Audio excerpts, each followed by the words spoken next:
been to Blundell Park for a league game for 35 years, and they know victory today will make it almost certain they won't be back again next year. But the form which put them on top of the table has been elusive recently, only 2 wins in 7 matches.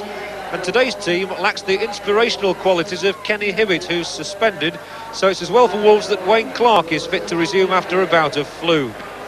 Grimsby also have a key player suspended. Kevin Drinkle, who scored 21 of the club's 48 goals, has to sit this one out. And with on-loan defender Mike Saxby dropping out this morning, manager David Booth has been forced to reshuffle a depleted squad. So Paul Wilkinson, an 18-year-old striker who's had 3 runouts as a substitute, starts a game for the very first time. So Grimsby, whose home form really has kept them in the top half of the table all season, kick off. From left to right in the usual black and white striped shirts, and what a sensational start. If that ball crosses the line, well, that'll be an old goal from the centre-half, and I've never seen a start like that. Well, that was quite astonishing, and it would have been the most dramatic start to any game this season.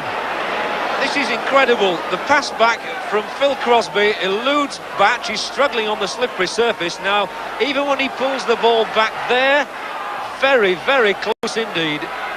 Well, what a funny decision for Mr. Tildersley, today's referee from Stockport, to have to make in the first 5 seconds of the match.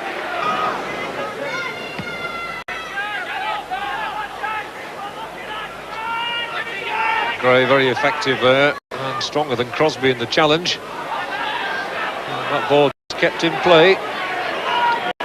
So Mel Eves looking for Andy Gray, who came and...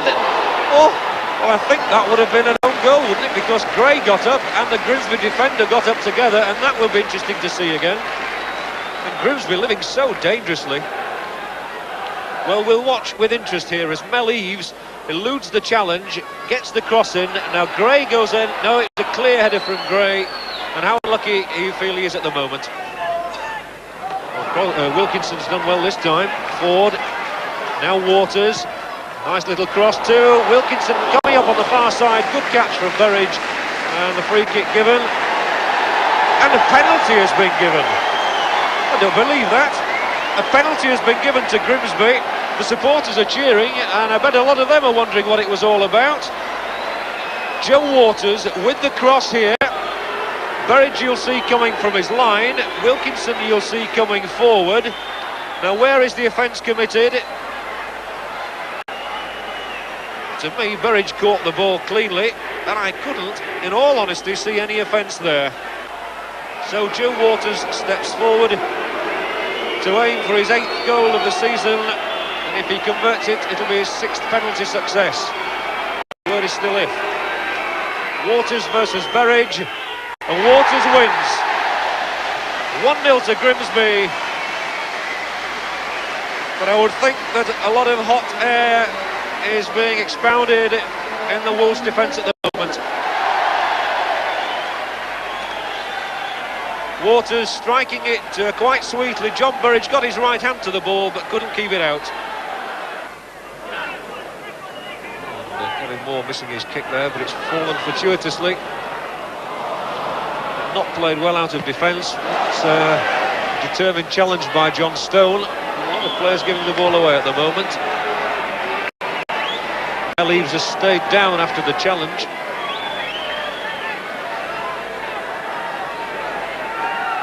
Well, the Wolves trainer is going to be required. I don't think Eves will be sitting down for long. So he's got a bit of a kick there just below the knee.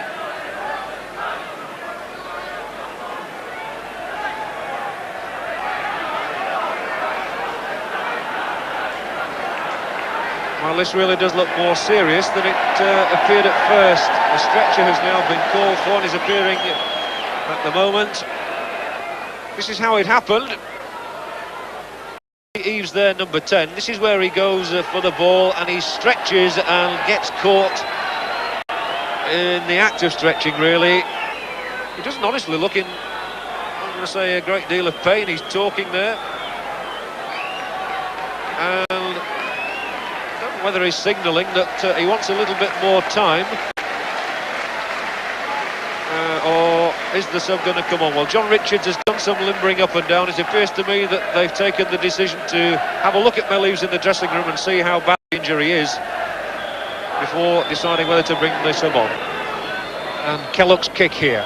Clark knocking it down. This is Matthews. And it's a dangerous ball. It ran and trickled almost through to Batch in the end. We've had 3 minutes of injury time. Here come Grimsby storming forward once more. Waters. Long ball for Bobby Cumming, who knocks it back into the path of Crosby. Whacks it in. What a goal that would have been. Certainly confidence abounded there in Phil Crosby's shot, which was the last act of the first half. The ball is knocked back to him here. One step forward and he slams it in. It sways way wide, but at least he had the confidence to back. So Joe Waters, who got that penalty goal after 21 minutes in very controversial circumstances, goes off, and it's his goal that separates the teams here at Blundell Park. It's Grimsby Town 1, Wolves 0.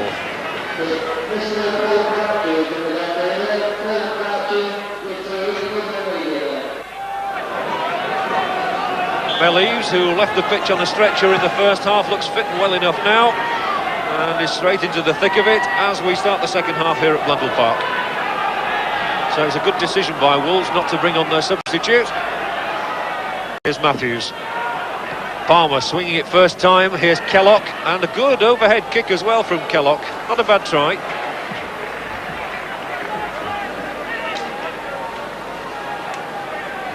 So Grimsby live on there. And here's Cumming. Oh, and he's got past Humphrey inside the area. Cumming wraps. Cumming gets applause for his run, but he'll be disappointed too that he didn't get his shot on target. Took on Humphrey well here. Comes forward in that almost languid stride and hits his shot there. Perhaps took it a little bit too soon.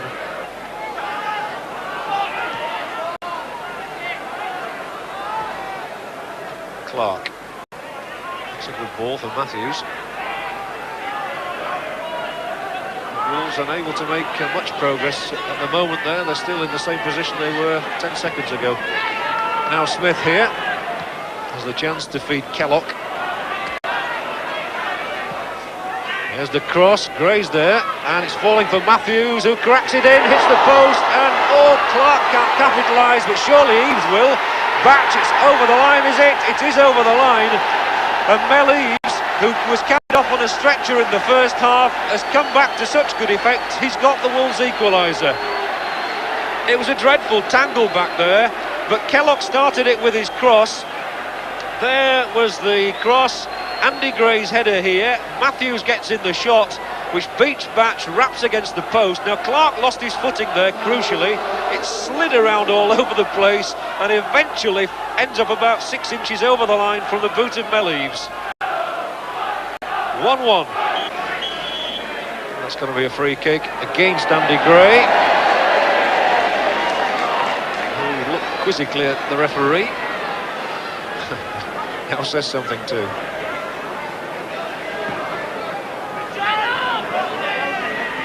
Here's Cumming inside the area, blasted in, and no more than a couple of inches wide, and John Burridge is furious with his fullback. The applause is all reserved for Bobby Cumming.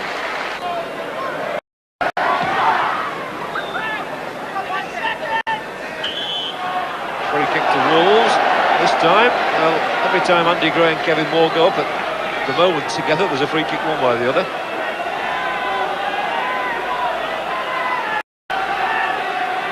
Kellock directing the operation, so despite the fact it's only his second game, he seems to know his way, and a good header to Andy Gray, and what a fine save by Nigel Batch.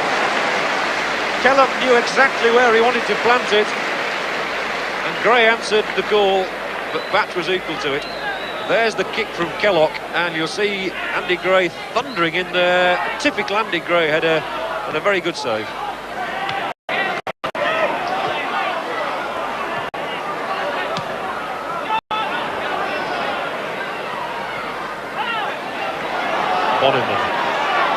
A few players around who puts his foot on the ball, slows things down. There's the cross from Crombie. Coming forward, will he hit it? Oh, it came straight back off Burridge's chest.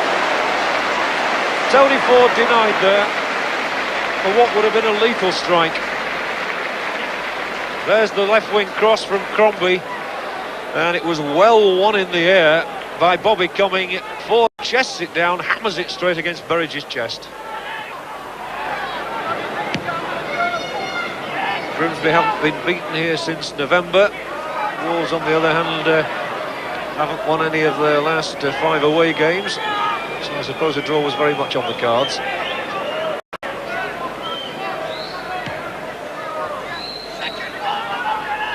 A good firm header by Crosby. A draw is what we've got, in fact, and I think that's a pretty fair result at the end of the day. Grimsby, who had a terrible scare in the first few seconds of the game when they almost conceded an own goal, got in front after 21 minutes with a penalty from Joe Waters, which Wolves hotly contested, but the league leaders did get their point, with Mel Eves scoring a really scrambled equaliser just a few minutes into the second half, and that after Eves had left the pitch on a stretcher in the first half. So Wolves will look back on this game and say that's a point gained, really. And they stay, of course, very much in the hunt for promotion to the First Division.